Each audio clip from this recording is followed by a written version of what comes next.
Akhir zaman adalah momentum pengungkapan dan pelurusan berbagai hal, yang secara esensi dapat dipahami sebagai saat di mana kebenaran ditegakkan. Terungkapnya hal-hal yang telah menjadi misteri tak terpecahkan selama ribuan tahun dalam sejarah umat manusia, pun sebenarnya dapat pula dilihat sebagai sebuah gejala, atau tanda-tanda telah dimulainya hitungan mundur menuju akhir zaman. Adapun mengenai tujuan Sang Pencipta menyampaikan visi akhir zaman pada nabi dan orang tertentu di masa lalu, tampaknya semata-mata agar manusia dapat waspada. Karena bagaimanapun juga, situasi di akhir zaman adalah situasi yang sangat sulit, yang berpotensi membuat umat manusia menyimpang jika tidak ada peringatan yang memadai untuk itu. Sejalan dengan pertimbangan ini, Imam Al-Hafiz Ibnu Hajar mengungkapkan, hikmah didahulukannya tanda-tanda kiamat ialah untuk menyadarkan orang-orang yang tengah lalai serta menghimbau mereka bertaubat dan bersiap-siap. Pada masa sekarang, kata apokalipse umumnya merujuk pada makna akhir dunia. Etimologinya dianggap berasal dari Latin apokalipsis dan Yunani kuno apokalipsis, yang secara harfiah berarti mengungkap. Richard Goswiller menjelaskan jika kata apokalipse adalah sebuah istilah Yunani yang ditemukan dalam Perjanjian Baru, yang berarti penyingkapan atau pengungkapan hal-hal yang sebelumnya tidak diketahui dan yang tidak dapat diketahui selain melalui penyingkapan. Dalam bidang eskatologi, literatur apokaliptik akrab kita temukan. Literatur apokaliptik umumnya merinci visi tentang akhir zaman yang diwahyukan Sang Pencipta kepada para nabi atau orang-orang suci di masa lalu, melalui perantara utusan surgawi, malaikat. Atau dapat juga melalui mimpi. Nabi Daniel misalnya, tokoh suci yang dikisahkan dalam Alkitab dan juga dikenal dalam tradisi Islam, diriwayatkan mendapatkan penglihatan apokaliptik melalui mimpinya. Sepanjang sejarah umat manusia, ada banyak para nabi dan tokoh-tokoh suci dari berbagai agama yang diriwayatkan mendapatkan pengetahuan apokaliptik. Nabi Adam mendapatkan visi bahwa dunia akan mendapatkan pemurnian melalui bencana banjir bah dan bencana kebakaran api. Nabi Idris mendapatkan visi bahwa di masa depan sejarah akan dimanipulasi oleh pihak tertentu. Nabi Muhammad mendapatkan visi bahwa menjelang akhir dunia umat manusia akan dilanda perang, berjangkitnya wabah, dan masih banyak lagi lainnya. Begitu juga Buddha Gautama, mendapatkan visi yang dapat dikatakan senada dengan apa yang disampaikan Nabi Muhammad, yaitu tentang perang dan wabah penyakit. Kenyataan bahwa pengetahuan apokaliptik adalah merupakan wahyu tentang akhir dunia, yang tampaknya menjadikan makna kata apokalipse dalam bahasa Inggris dapat berarti wahyu dan dapat pula berarti akhir dunia. Pengetahuan apokaliptik dari para nabi dan orang suci dari masa lalu inilah, yang kemudian menjadi literatur bergenre apokaliptik dalam naskah-naskah suci berbagai tradisi agama. Meskipun visi tentang kejadian di masa depan telah sampai pada kita melalui naskah-naskah apokaliptik, namun kenyataannya, visi tersebut tetap saja tidak mudah untuk dipahami. Kesulitan memahami nubuat tentang akhir zaman memang dapat dipahami. Itu dikarenakan narasinya terkadang bersifat metafora. Dan walaupun beberapa di antaranya bukanlah sebuah metafora, tapi narasinya tidak secara spesifik menyebutkan waktu kejadian, sehingga pada akhirnya kita tetap dituntut untuk berupaya menafsirkan.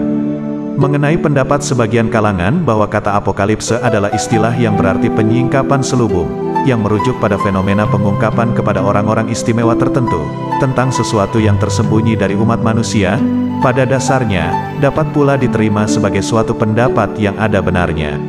Oleh karena, beberapa bunyi nubuat tentang akhir zaman, secara tersirat mengindikasikan jika sesi atau babak akhir zaman dapat dianalogikan layaknya babak akhir pada sebuah film atau drama.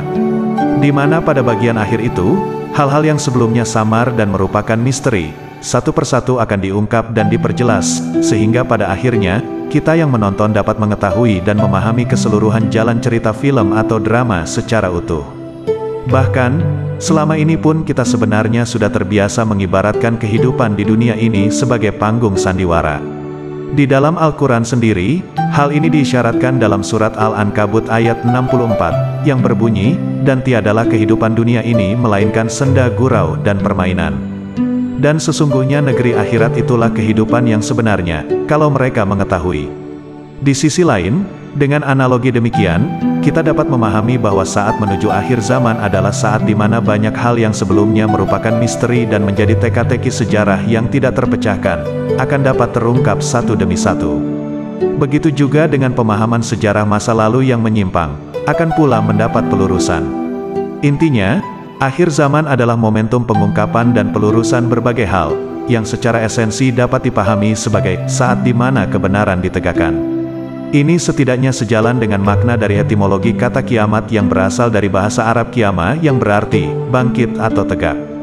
Jadi, jika dalam tradisi barat akhir waktu dinyatakan dalam bentuk terminologi apokalipse yang artinya pengungkapan, maka dalam tradisi timur, misalnya di Arab, akhir waktu dinyatakan dalam bentuk terminologi kiamah atau kiamat yang artinya bangkit atau tegak. Dua sudut pandang untuk satu tema yang sama ini, tentu saja menarik untuk diamati. Saya pribadi melihat ini sebagai kenyataan bagaimana motivasi dan prinsip hidup memengaruhi alam berpikir dan aspek spiritual manusia.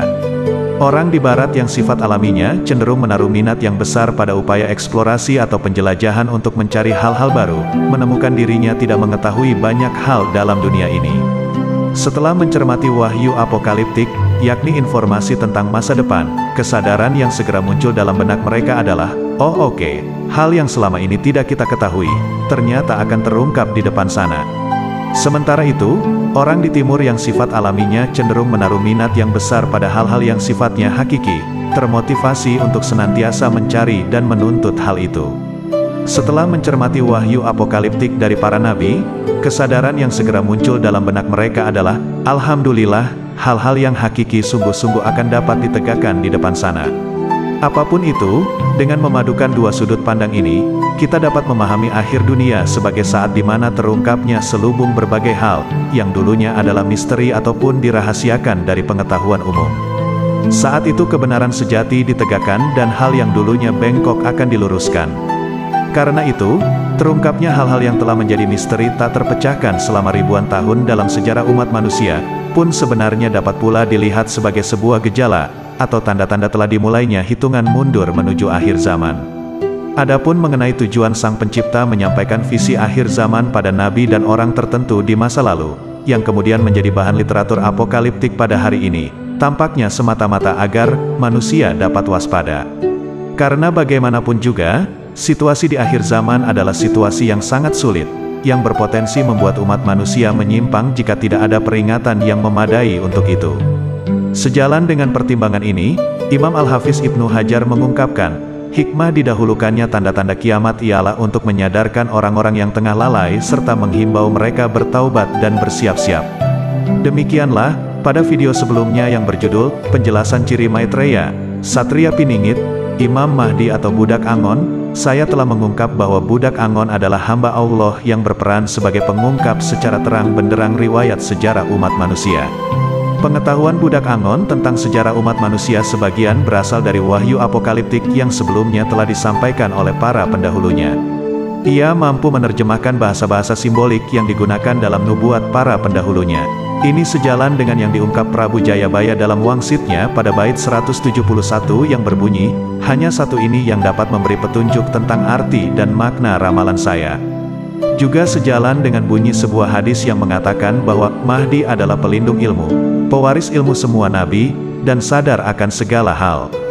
Bunyi kalimat pewaris ilmu semua nabi, dapat kita maknai bahwa Mahdi mengetahui ilmu yang tersirat ataupun yang tersurat yang telah disampaikan utusan-utusan sebelumnya. Sebagian lagi, pengetahuan Budak Angon berasal langsung dari petunjuk Allah. Dalam artian, hal itu belum pernah disampaikan oleh para nabi atau utusan-utusan Allah sebelumnya. Sekian, apa yang wajib saya sampaikan dalam kesempatan ini. Semoga bermanfaat.